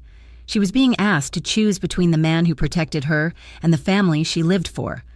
It wasn't a choice. It was an execution. "Give it to me," she whispered. The device felt like a brand against her skin. Emily stood in the bathroom of the guest suite at the penthouse, staring at her reflection in the mirror. She had taped the small black disc to her sternum, right beneath the lace of her bra. It was invisible under her silk blouse, but every time she took a breath, she felt the cold plastic press against her bone. She looked pale. Her eyes were wide and skittish. She splashed cold water on her face, trying to wash away the guilt that was already rising like bile in her throat. "I will just get enough to satisfy Ryan," she told herself. "I won't let Dante incriminate himself on anything major. I can protect him and save Tyler. I can thread the needle." It was a lie, and she knew it. She walked out into the main living area. The penthouse was dimly lit, the city lights below providing a glittering, indifferent backdrop. Tyler was in his room, watching a movie. Dante was at the dining table, a half-empty glass of wine in front of him. He looked up as she entered. He was wearing a black sweater and dark trousers, looking less like a Mafia don and more like a weary man carrying the weight of the world. "You are late," he said softly. "The hospital was busy," Emily said. She forced a smile. It felt brittle on her face. Dante watched her. His eyes were observant, scanning her face with a familiarity that made her stomach twist. "Are you hungry?" "I saved you a plate." "I am not hungry," she said, walking over to the window, keeping her distance. "I just want to sit for a minute." Dante stood up and walked over to her. The sound of his footsteps on the polished floor echoed in the quiet room. He stopped a few feet away, close enough that she could smell the rich, oaky scent of the wine and the clean soap he used. "Something is wrong," he said. Emily stiffened. "No, nothing is wrong, just tired." Dante moved closer. He reached out, his hand hovering near her shoulder before dropping to his side. "You are vibrating with tension, Emily." "Did something happen at the hospital? Did the serpents try to contact you?" "No," she said, turning to face him. She crossed her arms over her chest, instinctively guarding the device. Ryan had told her it was omnidirectional. It was recording right now. Every word, every breath. Dante studied her. His brow furrowed. He looked hurt by her withdrawal. "We haven't really talked," he said, "since the other day, in the storage room." Emily's heart hammered against the tape. "No, not now, please, not now. We don't need to talk about that," she said quickly. "I think we do," Dante said. His voice dropped, becoming low and intimate. "I cannot stop thinking about it. Emily." He took a step closer, invading her space. The recorder was right there, inches from him, if he touched her. "Dante." "Stop," she said, backing up until her heels hit the glass of the window. "Why are you running from me?" he asked. He looked bewildered. I felt something change between us. Was I wrong?" Emily looked at him. He was opening himself up to her, offering her a piece of his soul, and she was stealing it to give to the police. The shame was a physical pain. "You are a criminal, Dante," she burst out. The words were a defense mechanism, a wall she was trying to build to keep him away. "How can there be an us? Look at your life. Look at this war." Dante's expression hardened, but he didn't back down. "This life is who I am. But does it have to be?" she asked, her voice rising. She forgot the recorder, she forgot the police. She just wanted to know. "Could you leave? Could you just walk away? We could go somewhere. Anywhere," Dante laughed, a short, bitter sound. "Leave? Emily, you do not retire from this. You do not hand in a resignation letter. There is no exit. There is only survival, or the grave." "So that is it?" she cried. "You just fight until you die? And what about me? What about the people who care about you? We just watch you bleed." Dante stared at her. The anger in his face melted away, replaced by a raw, naked intensity. "You care about me?" he asked softly. Emily choked on a sob. "Of course I care about you. You idiot. I care about you so much it terrifies me." The admission hung in the air between them. Dante closed the distance. He didn't ask for permission this time. He stepped into her, his body pressing her against the cold glass. "I have tried to let you go," he rasped, his voice rough with emotion. "I have tried to tell myself you are better off without me. But when you look at me like that... God, Emily, I am a selfish man. I cannot let you go." He reached for her. This time, when their lips met, it wasn't tentative. It was a collision. Emily let out a gasp that was swallowed by his mouth. She forgot the wire. She forgot the danger. She wrapped her arms around his neck, pulling him down to her, kissing him back with a desperate urgency. It was a kiss born of fear and adrenaline, a frantic need to connect before the world ripped them apart. Dante's hands were everywhere. They framed her face, his thumbs tracing her cheekbones. They slid down her neck, over her shoulders, pulling her flush against the hard wall of his chest. She could feel the rapid thud of his heart beating in time with hers. She felt safe. For the first time all day, surrounded by his heat and his strength, the cold knot of anxiety in her stomach loosened. He kissed her like she was the only thing that mattered, like she was the anchor, keeping him from drifting into the dark. "I love you," she thought. The words were loud in her mind, dangerous and true. Dante pulled back slightly to catch his breath, his forehead resting against hers. His eyes were closed, his lashes dark against his skin. His hands moved down her back, tracing the curve of her spine, then moved forward to rest on her waist. He moved his hand up, his palm sliding over the silk of her blouse, seeking the warmth of her skin. His fingers grazed her ribcage, moving higher toward her heart. Then he stopped. His hand went rigid. Emily froze. The world seemed to stop spinning. Dante's eyes opened. They were hazy with passion for a split second, and then they cleared. Sharpened. He felt the hard, circular outline beneath the fabric. He didn't move his hand away. He pressed down, just slightly, confirming the shape. The silence that fell over the room was absolute. It was the silence of a tomb. Dante stepped back. He did not look angry. He looked like someone had just driven a knife into his stomach. "What is that?" he whispered. Emily couldn't breathe. Her hands fell to her sides. Useless. Dante. He reached out, his movements slow and careful, as if approaching a wild animal. He took the hem of her blouse. "Don't," she pleaded, tears spilling over. "Please." He lifted the fabric. The black disc was taped to her skin, an ugly, mechanical parasite against her pale flesh. The red light was blinking. Recording. Dante stared at it. He stared at it for a long time. Then he looked up at her face. The warmth was gone from his eyes. The desire was extinguished. In their place was a hollow, devastating coldness. It was the look of a man who had finally confirmed his worst suspicion, that he was unlovable, that he was destined to be betrayed. "How long?" he asked. His voice was dead. "Tonight," Emily sobbed. "Just tonight. Ryan, he showed me photos. He said he would charge Tyler. He said he would charge me. I didn't want to do it. Dante, I had to. You had to," he repeated. He reached out and ripped the device from her skin. The tape tore, stinging. But Emily didn't flinch. He threw the bug onto the floor and crushed it under the heel of his boot. Plastic shattered. "I was trying to protect you," Emily cried, grabbing his arm. "I thought if I gave them something small, they would leave us alone. I was trying to save us." "There is no us," Dante said. He pulled his arm away from her grip as if her touch burned him. He walked to the center of the room, turning his back to her. He ran a hand over his face, a gesture of profound exhaustion. "I trusted you," he said quietly. "I let you in. Into my house. Into my life. I let you see my sister. I let you see my father's letters. You were the only one. Emily. The only one I didn't check for a wire. I never wanted to hurt you." She wept. "But you did," Dante said.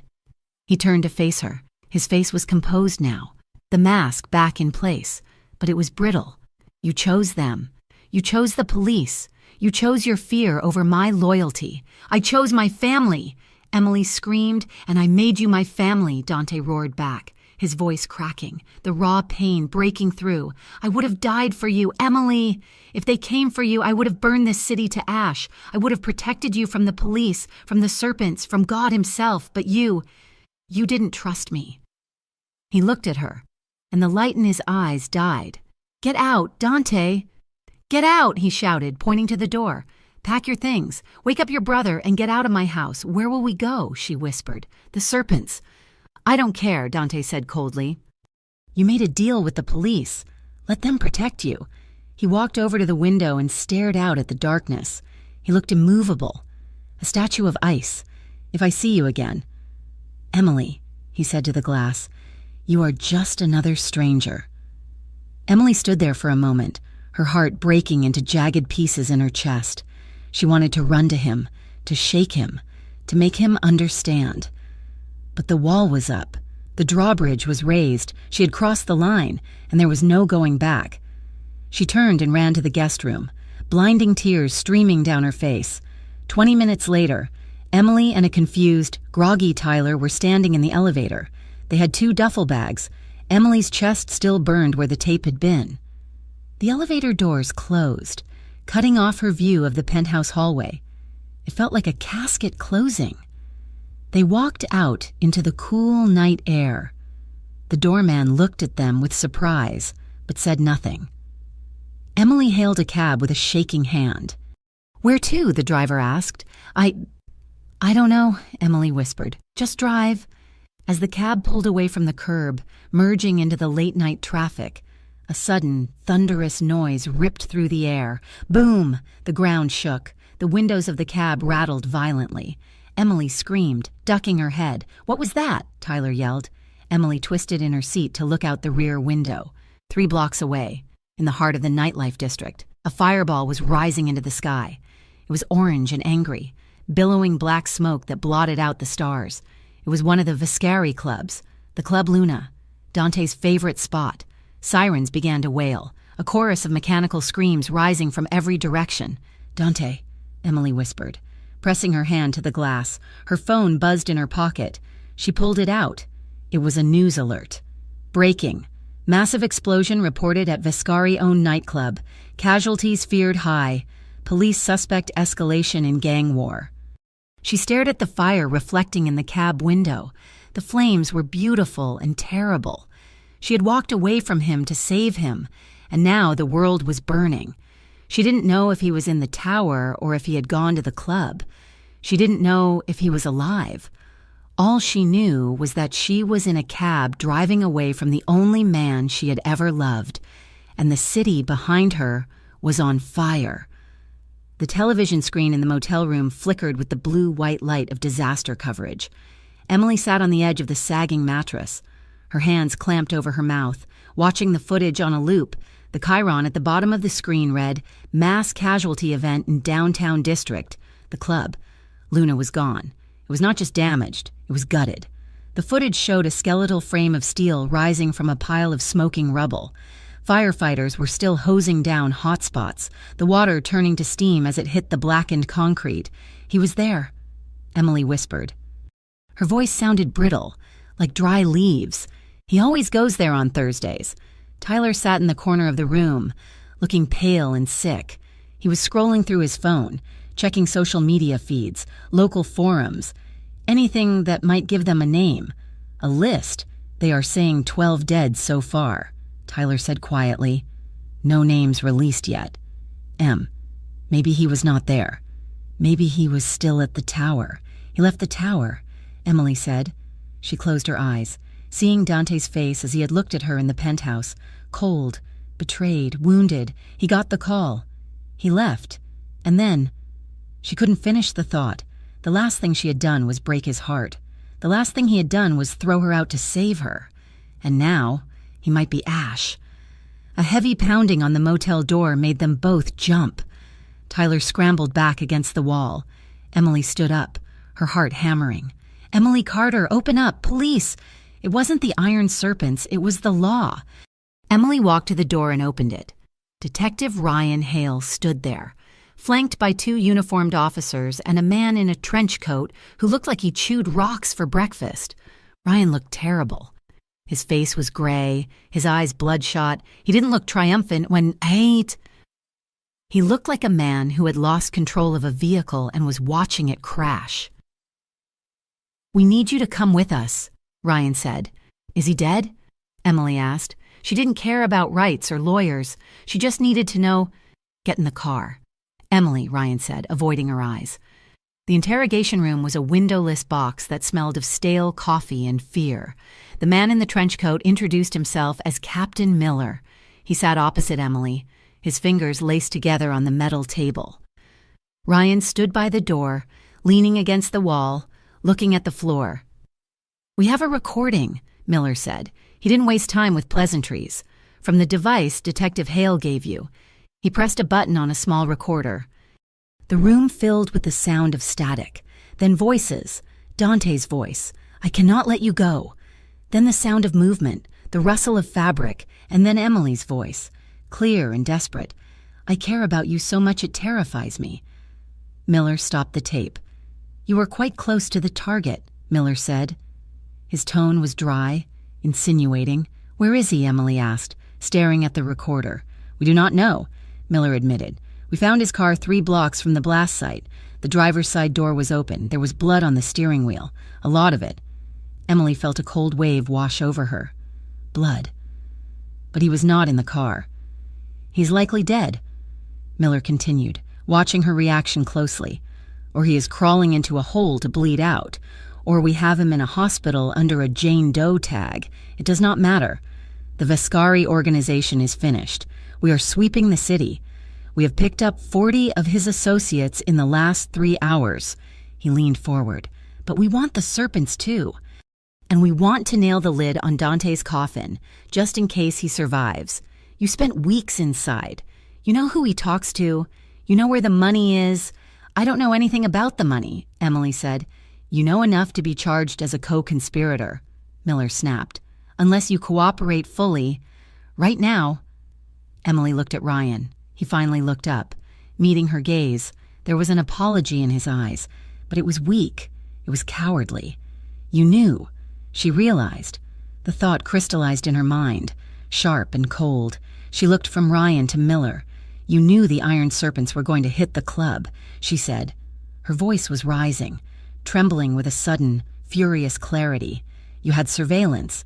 You had eyes on the street. You knew they were escalating. We had intelligence suggests a conflict, Miller said vaguely. You let it happen.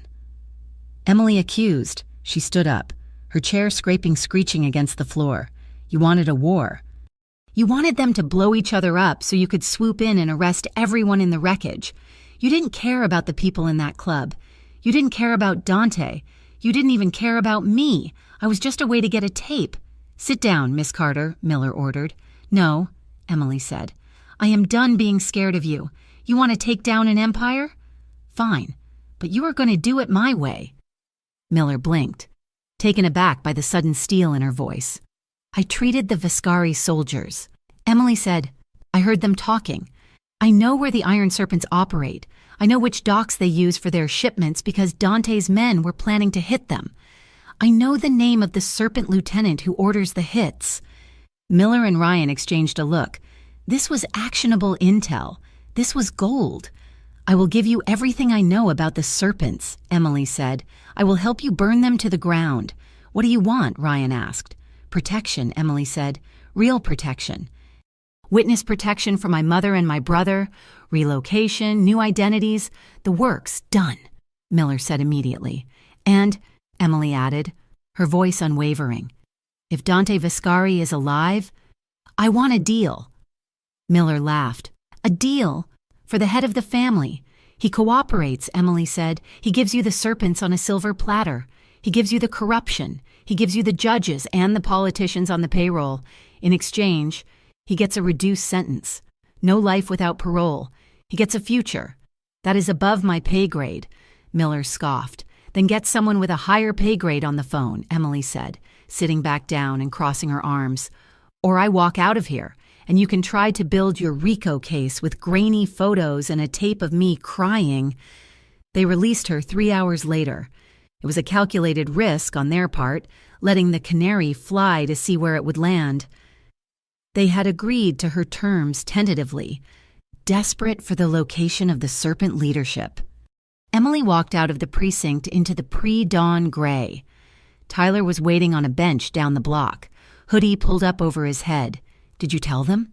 Tyler asked, falling into step beside her. I told them enough to keep them busy. Emily said, did you find it? Tyler nodded. He looked nervous. I asked around, the old-timers on 4th Street. They talk about a place the Vascari family used to own back in the 70s, a manor house out on the cliffs, past the old lighthouse. They say it has been abandoned for 20 years. But one of the guys saw a black SUV heading that way an hour after the explosion. Tyler said, no headlights. That is him. Emily said, she felt it in her bones. I am coming with you, Tyler said. No, Emily said, stopping and grabbing her brother's shoulders. You are going to the hospital.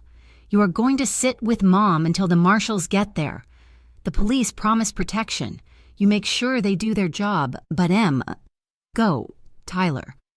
I have to do this alone. She hugged him hard, then turned and flagged down a taxi. She gave the driver a wad of cash she had hidden in her boot and an address that didn't technically exist on the GPS. The house stood on a jagged promontory overlooking the ocean. It was a Victorian relic, the paint stripped by decades of salt spray, The windows boarded up with gray, weathered plywood.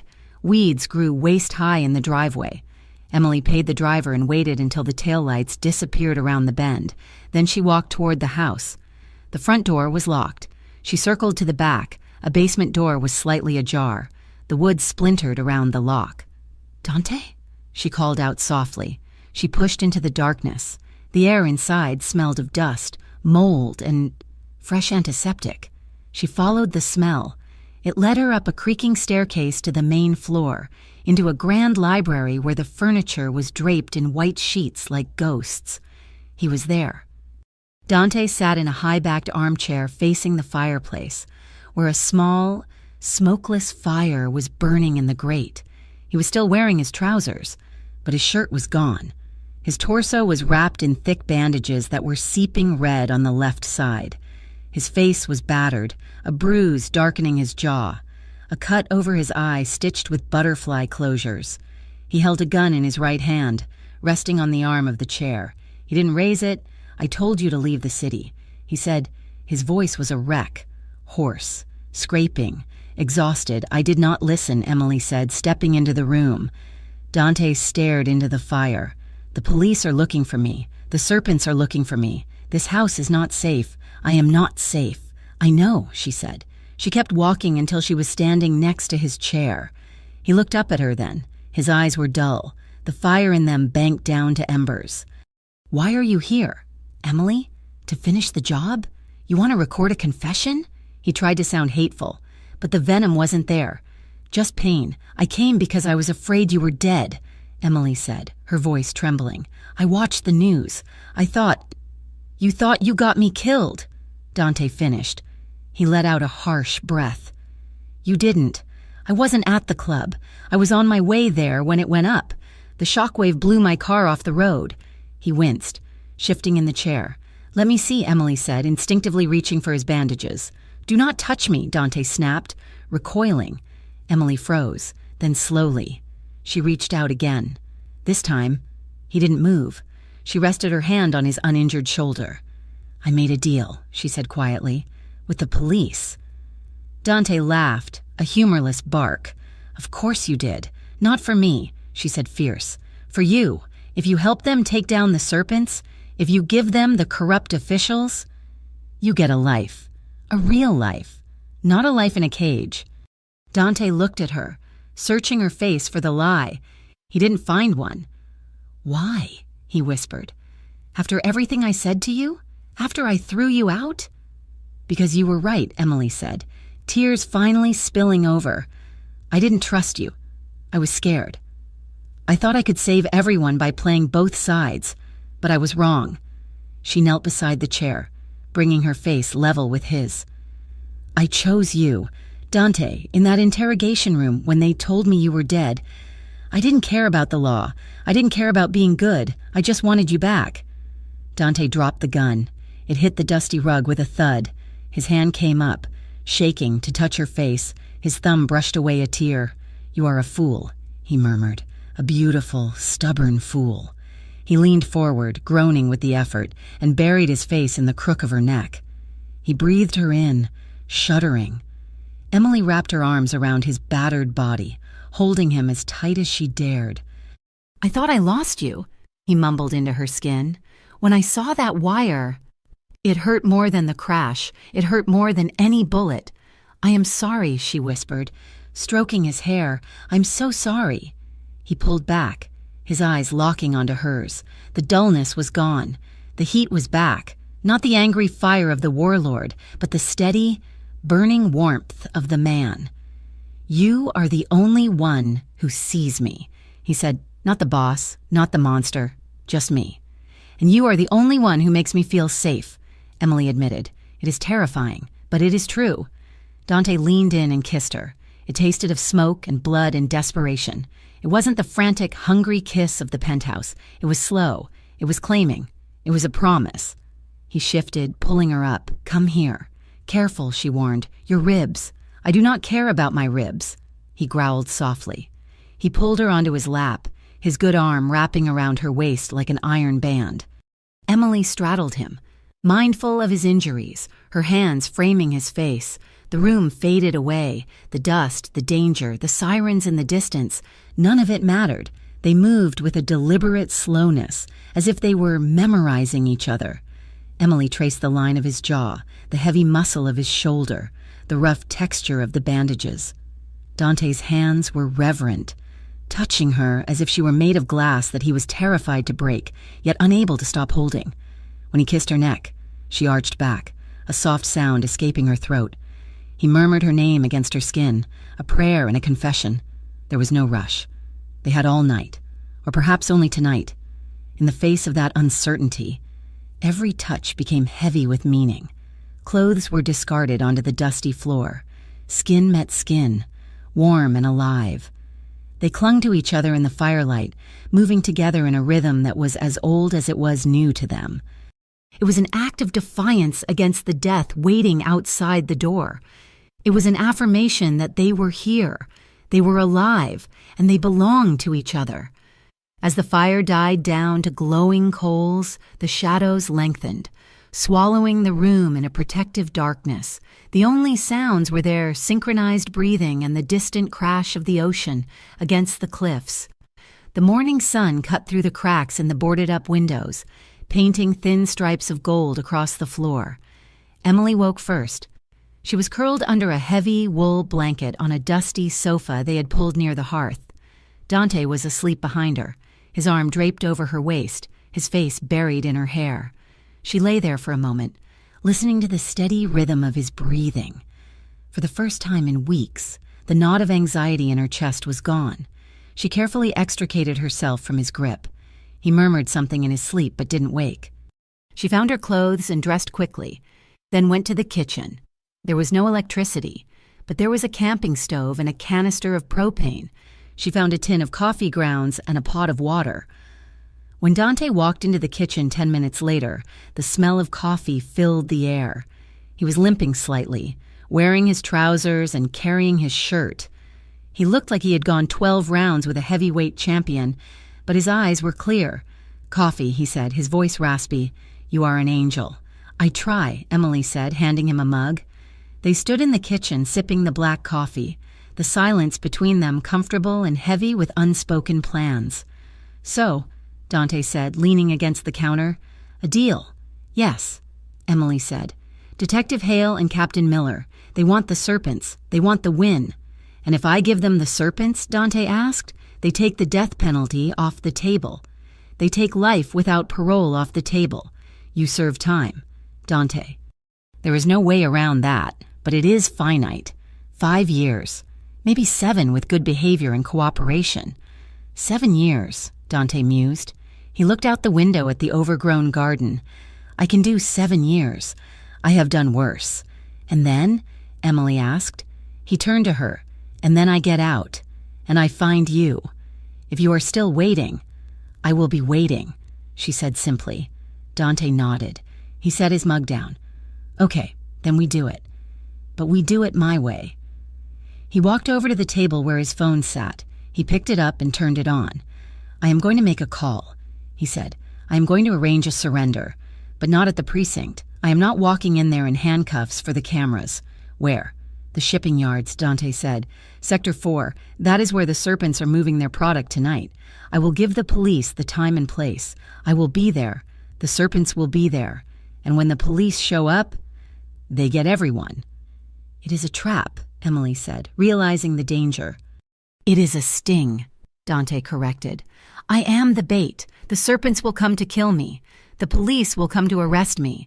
And if your friends Hale and Miller are smart, they will catch the serpents in the act of trying to assassinate a cooperating witness.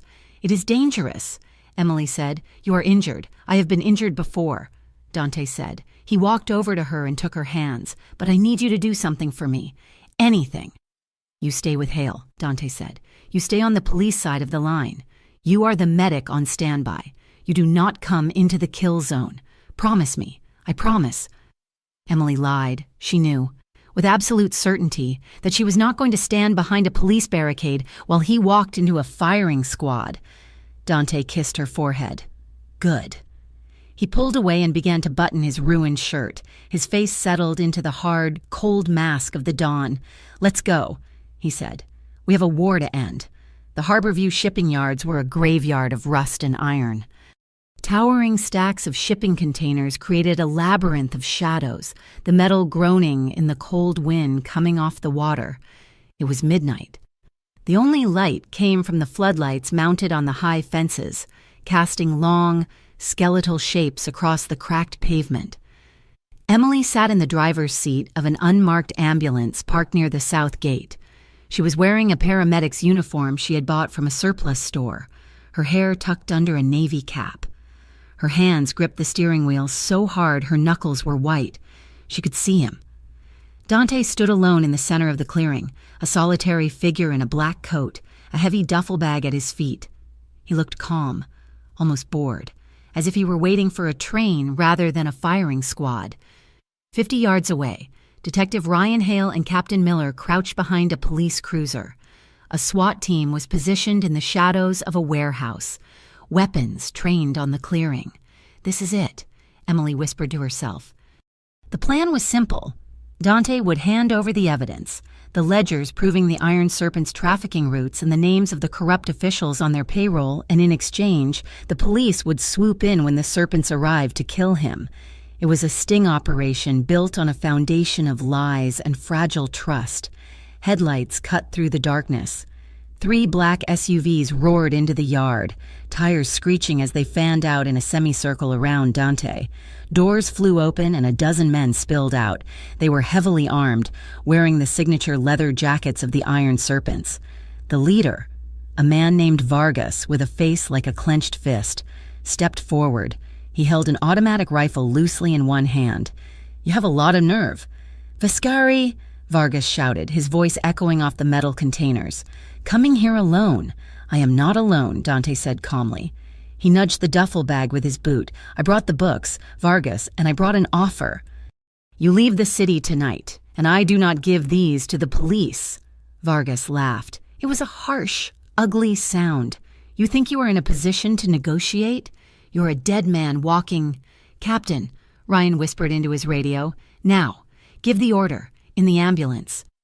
Emily watched, holding her breath. She waited for the sirens. She waited for the SWAT team to move. Nothing happened. Captain Miller stood up behind the cruiser. He wasn't looking at the Serpents. He was looking at his watch. "Hold fire," Miller said into his radio. "Let the situation develop." Ryan looked at his superior, horror dawning on his face. "Sir, they are going to kill him. That is the target. I said hold fire," Miller barked. Emily saw it before Ryan did.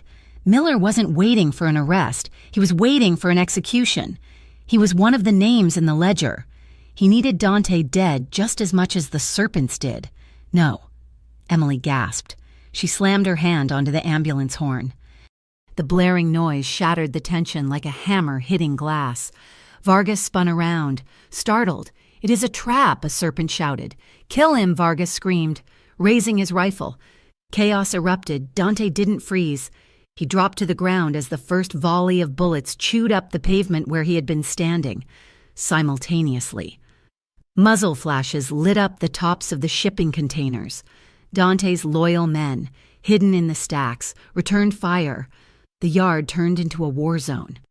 Emily threw the ambulance door open and scrambled out. She couldn't just sit there. She grabbed her medical bag and ran toward the police line, ducking low. "Get down!" Ryan screamed at her, firing his service weapon at the Serpents. Miller was shouting orders that made no sense, trying to pull the SWAT team back. "Fall back! Do not engage!" Ryan turned on him. "You son of a bitch!" Ryan roared. He slammed the butt of his gun into Miller's chest, knocking the captain backward. "Engage! All units engage!" The SWAT team, confused but instinctively following the most coherent order, opened fire on the Serpents. In the center of the crossfire, Dante was pinned down behind a concrete barrier. He was returning fire with a handgun, moving with precise, lethal economy. Then he looked up and saw Emily. She was crouching near the wheel of the cruiser. "Exposed. Emily," he shouted. "He broke cover. Dante!" "No!" she screamed. He sprinted across the open ground, bullets kicking up dust around his boots. He reached her just as a spray of automatic fire strafed the side of the cruiser. He tackled her, his momentum carrying them both behind a rusted shipping container. They hit the ground hard, Dante taking the brunt of the impact. He rolled, pressing his body over hers, shielding her completely. "Stay down," he hissed into her ear. A bullet slammed into the metal inches above his head, showering them with rust flakes. Dante flinched, a sharp intake of breath hissing through his teeth. "You are hit," Emily cried, feeling a warm dampness on his shoulder. "It is a scratch," Dante lied. His voice was low, urgent, vibrating against her chest. "I told you to stay in the ambulance. Why do you never listen to me? Because I love you," she sobbed, clutching the lapels of his coat. Dante looked down at her. His face was smeared with dirt, his eyes wild with adrenaline. But for a second, he smiled. It was a reckless, beautiful smile. "I love you too," he said. "Now stay here." He rose to a crouch, firing around the corner of the container to suppress the serpent advance. Across the yard, Ryan was making a run for the duffel bag. The evidence, the ledgers that could put Miller and half the city council in prison, was sitting in the middle of the kill zone. Ryan grabbed the strap of the bag. "Hale!" Dante shouted. "Cover! Miller, recovering from the blow, had drawn his weapon. He wasn't aiming at the serpents. He was aiming at Ryan." Ryan turned just as Miller fired. The bullet took him in the leg. Ryan went down, screaming, but he didn't let go of the bag. He dragged himself behind a pile of tires, leaving a streak of blood on the asphalt. Dante saw it all. He had a clear line of sight to Vargas, the serpent leader, who was reloading his rifle in the open. One shot. He could end the war. He could take his revenge for the club, for his men, for the threat to Emily. But Ryan was pinned down. Miller was advancing to finish him off, and Emily was right beside him, watching. Dante looked at Vargas. Then he looked at Ryan. He made his choice. He swung his weapon away from the serpent leader and aimed at the corrupt captain. He fired 2 shots. Miller's gun was kicked out of his hand by the impact of the bullets hitting the dirt inches from his fingers, sending him scrambling back in terror. "Covering fire!" Dante roared to his men on the rooftops. He grabbed Emily's hand. "We have to get him. They ran." Emily didn't question him. They dashed across the gap to where Ryan lay. Dante grabbed the detective by his vest, hauling him up, while Emily grabbed his uninjured side. Together, they dragged him behind the heavy steel of a forklift just as the SWAT team finally advanced, sweeping over the yard in a wave of tactical shields and overwhelming firepower. Vargas threw down his weapon. Realizing he was outgunned, the serpent surrendered, hands in the air. It was over. Dante slid down against the tire of the forklift, breathing hard. Blood was seeping through his coat sleeve. Ryan lay beside him, clutching his leg, his face pale. "You saved me," Ryan wheezed, looking at Dante with disbelief. "You could have taken the shot at Vargas." "Vargas is just a thug," Dante said, closing his eyes for a moment. "He is the past. You are the exit strategy." Sirens wailed as more cruisers flooded the yard. Paramedics rushed forward. Ryan grabbed the duffel bag and shoved it toward Dante. "When they ask," Ryan gasped, grimacing in pain, "I am going to tell them you were a confidential informant. I am going to tell them you set this whole thing up." "I did set this whole thing up," Dante pointed out dryly. Ryan managed a weak smile. "Yeah, but now I am going to make sure they believe it." He looked at Emily, then at Dante. "Get a lawyer. Vascari, a good one. I will recommend the plea. You help us clean up this mess, and maybe you get to walk away. Eventually." Paramedics swarmed them. Emily was pulled away from Dante, but she kept her eyes locked on his. He was being handcuffed by a young officer, but he didn't look defeated. He looked at her across the chaotic scene, and he nodded. It was a promise. "I will come back." The wheels of justice turned slowly, but they ground exceedingly fine. The trial of the century, the papers called it. With Dante's testimony and the evidence Ryan had bled to save, the iron serpents were dismantled piece by piece. Captain Miller turned state's evidence to save his own skin. Implicating a dozen city officials, Dante Vascari pleaded guilty to racketeering and conspiracy. The courtroom was packed every day. Emily sat in the front row, right behind the defense table. Every time Dante was led in, He looked for her first, the judge, citing his cooperation and the lives he had saved at the shipping yard, handed down a sentence of 7 years, with time served and credit for his continued assistance in dismantling the remnants of the syndicate. He would be eligible for parole in 4. It was a long time, but it wasn't forever. Emily visited him every week. They spoke through glass, then across a table in a secure room. They talked about books, about her mother's health, about the weather. They didn't talk about the past. They talked about the future. 4 years passed. Dante walked out of the prison gates on a crisp autumn morning. He was thinner, his hair touched with gray at the temples, but his eyes were clear. He carried a single bag. Emily was waiting by her car. She didn't run. She walked to him, and he dropped his bag and took her in his arms, burying his face in her hair.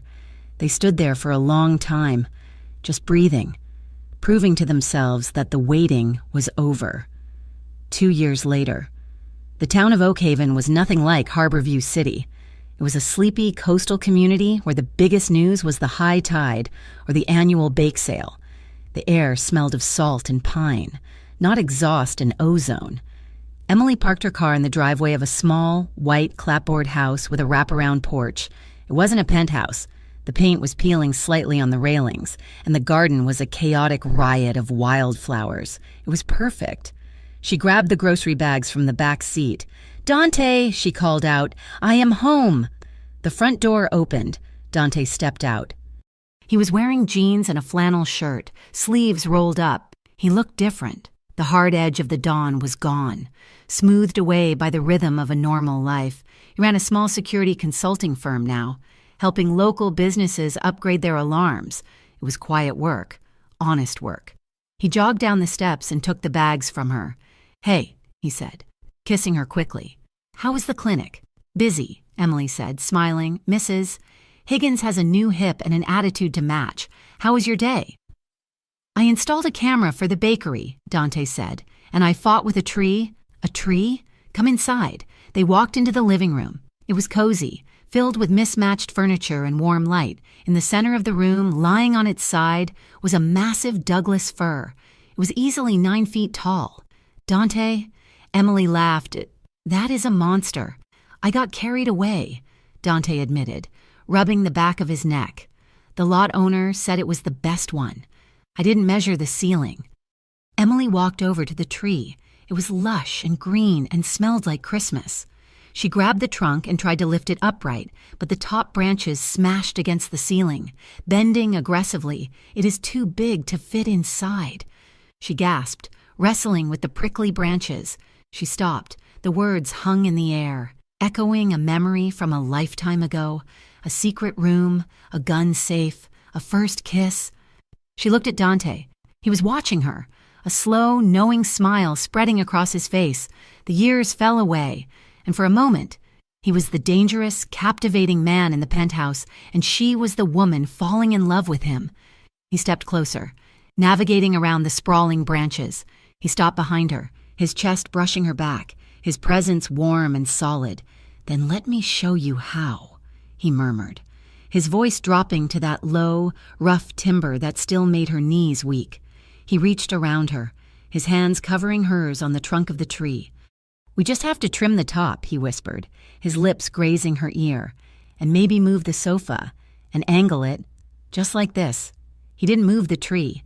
He turned her in his arms. He tilted her chin up with his finger, looking down at her with a love that was deep and quiet and endured. "Let me show you how we make it fit," he said softly. "All of it.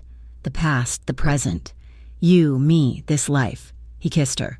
It was a kiss that tasted of pine needles and peace. It was a kiss that said they had survived the fire and the flood, and they had come out the other side. Emily wrapped her arms around his neck, pulling him closer, feeling the steady, reassuring beat of his heart.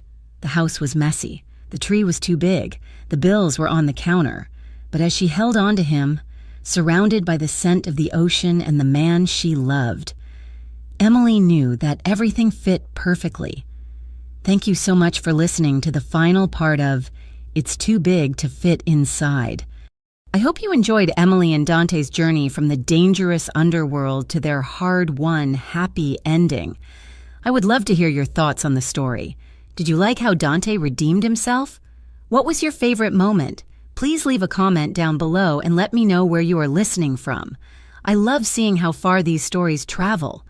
If you enjoyed this series, please make sure to subscribe to Mafia Romance Stories and hit the notification bell so you never miss a new episode. Thank you for your support, and I will see you in the next story.